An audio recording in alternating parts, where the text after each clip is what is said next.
A Japanese mini truck, Suzuki Carry DA62T.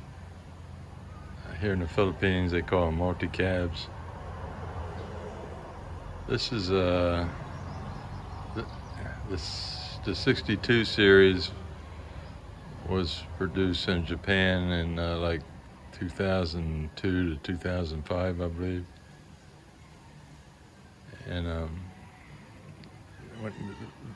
they bring them to the Philippines in like pieces in like sea vans, and then they have places that assemble them, and they retitle them as the year they were sold. So I bought this one in 2022, so it's titled here in the Philippines as a 2022. Now this was a right-hand drive vehicle in Japan, but the right-hand drive is not legal here in the Philippines. So I'm looking for the key to the, so they have to convert it to left-hand drive. And so you can see it's left-hand drive now. Funny thing about it is it's got that seat's adjustable. This one isn't. So that's one thing. Another thing is the turn signal was on the opposite side of the typical left-hand drive vehicle. And the windshield wipers. You can see they wipe that way, and they leave this little corner isn't wiped. That's because it was a right-hand drive vehicle, and it's got the best windshield wiper action is on the right side, whereas this was always a left-hand drive vehicle. It's a Toyota Wigo here in the Philippines, and you can see the windshield wipers are opposite of these guys. Yeah, I bought it in 2002. There's a place in Cebu. I ordered it, and they put them together and paint them whatever color and put whatever decals or you want on them, and they basically do a paint job, the interior, new wheels and tires, and these crazy bumpers that wouldn't help much in an accident. And they do like a spray and bed liner type of a deal, and they put seats back here. Has a chrome bumper on the back also. It's a 3-cylinder 660cc engine, which is 40 cubic inch, and it's 48 to 50 horsepower. I guess maybe the ones made on Monday were 48, and then, I don't know what, but they the things I've done to it was just tinkering around. I mean, they really tint the windows and even the windshield, so this thing is a little tricky to drive at night. And it's a 5-speed transmission, and I'll show you the engine is under the seat here. So there's the you can see the injectors there, and the spark plugs are under here. So it's apparently a Hemi. There's a battery. The motor is at an angle, and it's got a crazy looking oil pan on it. It's runs good.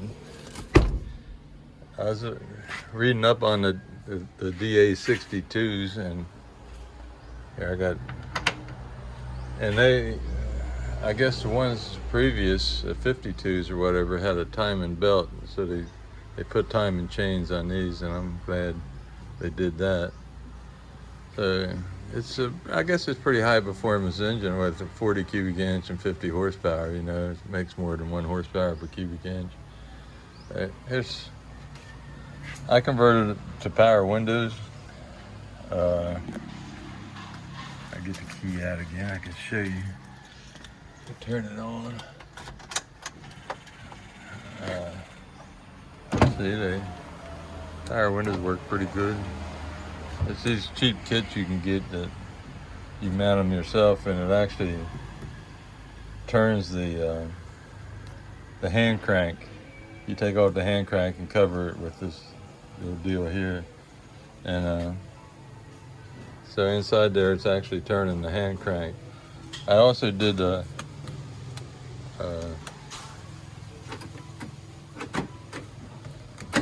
yeah, then I can work the door locks, as you can see, and it's got the remote for the door locks too, but that battery must be dead because this thing was sitting for the last 2 years or 2+ years, and I put in a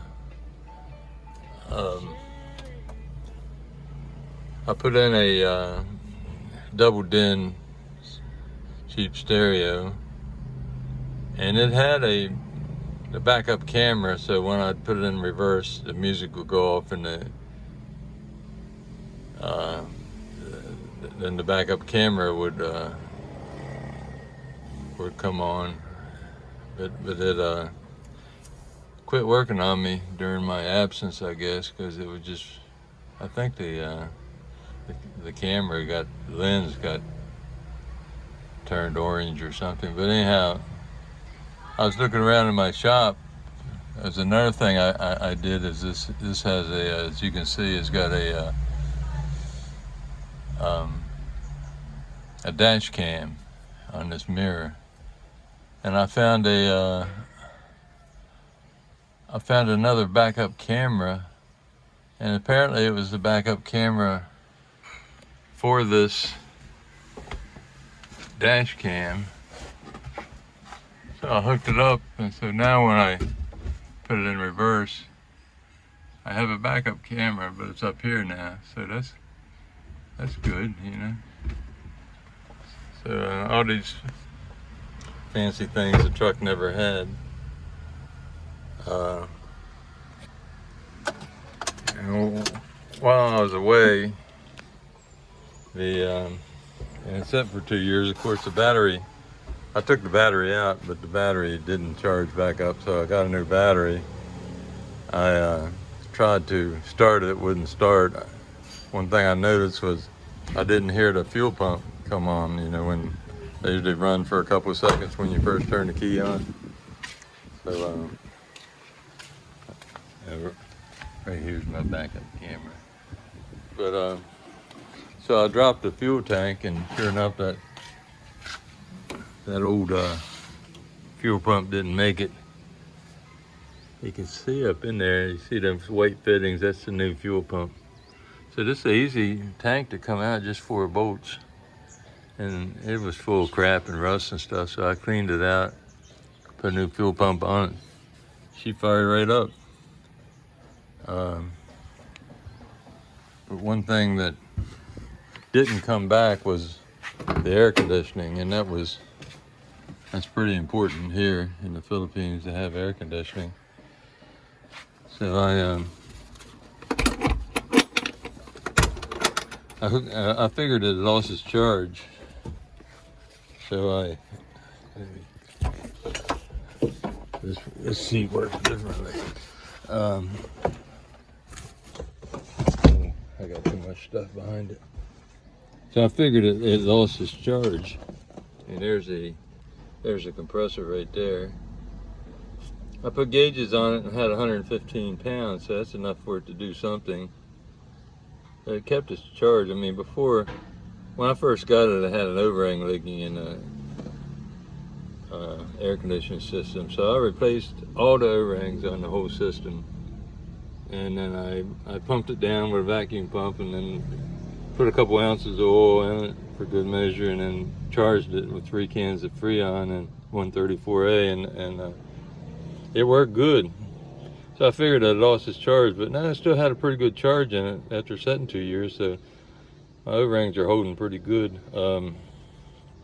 What I noticed was the compressor was turning and everything, so the clutch was working, but the pressure and discharge was both 115. They were the same, so the compressor wasn't doing anything. So that means a stuck valve probably. So I had a piece of brass. I was sitting here just thunking on it with just tapping it with that piece of brass, getting it some pretty good taps. And right here's one of the vents, and it's hitting me in the shoulder, and all of a sudden it started getting cold. I said, oh, I think I did something. And then, yeah, so the air conditioner works fine now. I did put all the messing with it. I lost a little of the charge, and it might have been a little low anyhow, but I put 1 can in it, and she's cold as can be now. So that was a good thing. You got your little latches here for holding the seat down, and this little skirt that covers everything. They give you some nice mats and stuff.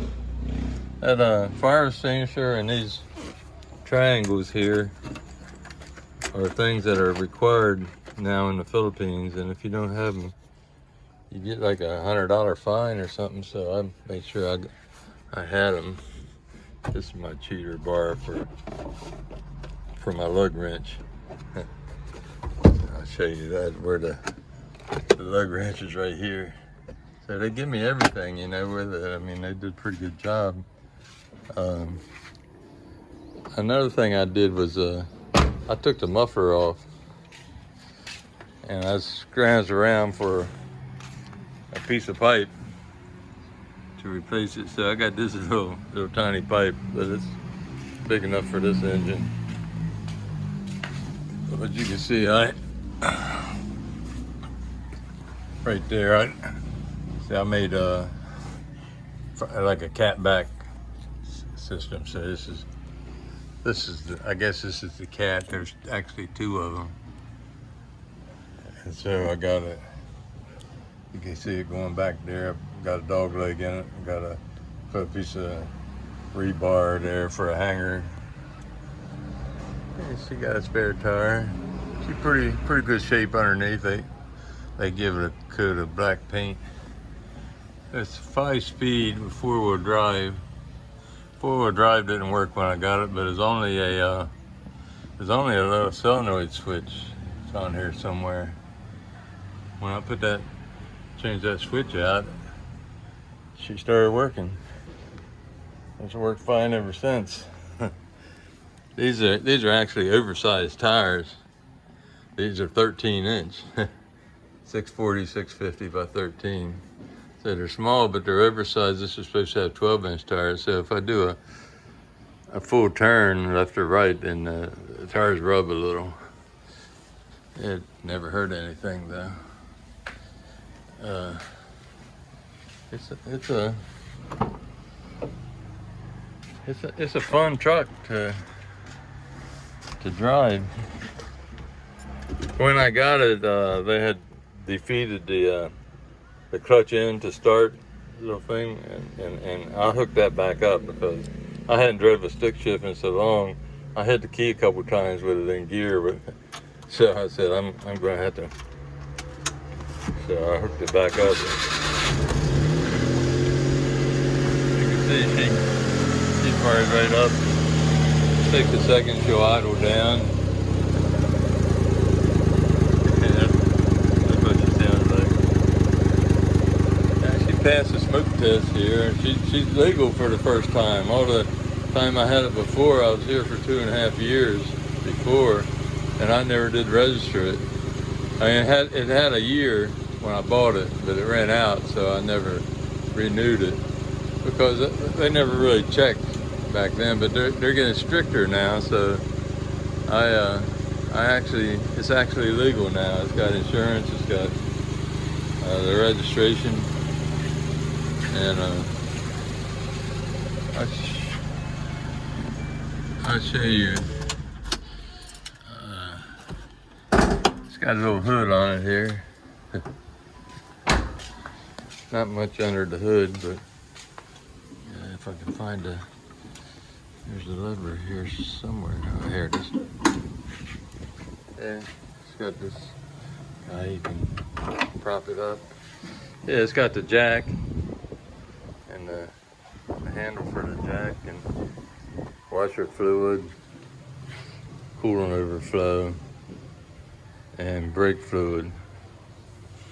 You can tell that the brake pedal used to be on the right hand side. And so there's I remember there's something funny about the brakes. Because like the master cylinder is down there where the brake pedal is. And I think they had to switch something on it to put a lever on this side. I think it's, yeah, that like the valve body or whatever that's on top. It's they did like a 180 with it, but so the bolt holes didn't line up anymore. So I think they got it tie wired or something. So I was always going to look into that. I put new headlights and stuff in it. The old ones were kind of yellow.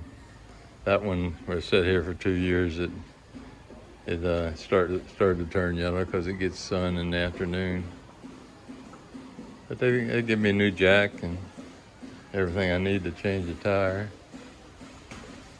And so that's what's under the hood. It's got a little radiator here with the electric fan, and then it's got a air conditioner radiator on this side. To charge the air conditioner, you have to take that headlight out, but it's only 2 volts. The taps are down behind it. Everything's kind of, it's a space limited vehicle. And but it's a fun truck. It's got nice, they put new windshield, good glass in it, and painted it up. She's a little rough riding going down the road, but a little bit noisy. One thing I forgot, since I'm prone to leave the lights on or something like that, and the little battery it takes doesn't have a lot of reserve, so I put this in also, and that's a battery disconnect switch. You can see right here that I got it on the negative side. Doesn't matter which side. It says to put it on the positive side, but you disconnect it, you disconnect it. So that saves my battery. I just turn it off if I forgot to turn the lights off or something like that. Doesn't matter, because I kill everything. What it was is when I put this remote door lock, DON, this thing actually draws a little bit of power. So if I let it set for like a week, with the old battery wasn't as good as this one, so this one probably do longer. But the old one, if I let it set for like a week, I'd have to charge the battery to start it. So I just put that in, and that solved that. I gotta carry my fire extinguisher there, just in the floor. I haven't figured out where I could mount it yet, but it's required by law, so there it is. Another thing I forgot to mention is I don't like vehicles that leak oil, But this one been parked here for 4 years basically, and hasn't leaked a drop yet. Anyway, I changed the fluid in the transfer case, the transmission, and the rear axle, and the front axle. I changed all those fluids on earlier when I was here before. I put new tie rods in it, and also these if you can see it, these boots on the rack and pinion steering, and the boots on the CV joints. The boots on the other end of the CV joints were very hard to get to, and they looked like they're in good condition, so I let them alone. But I also ordered CV lube, and while I had the old boots off, I packed them full of lube. And she's pretty much good to go. One other thing is, why they ship so many of these apparently decent running vehicles from Japan. Japan has high taxes on older vehicles, and then as they get older, the taxes actually increase. And it's opposite of the U.S. In the U.S., I have a 1994 Ford Ranger in a little town in West Virginia where I have a house. You know, they had an ad valorem tax there on your vehicles. And my tax on that is like $2 and something a year. So it's the opposite. There's another thing in Japan. It says that when you can't buy a vehicle unless you can prove you have a place to park it. So you have to have the parking. You know, all that liquid you see is from the air conditioner dressing. Just water. Yeah, it says you have to have a parking space within 2 kilometers of your house. So, what in the world was that? Something blew up out there. And yes, I think that's one reason. And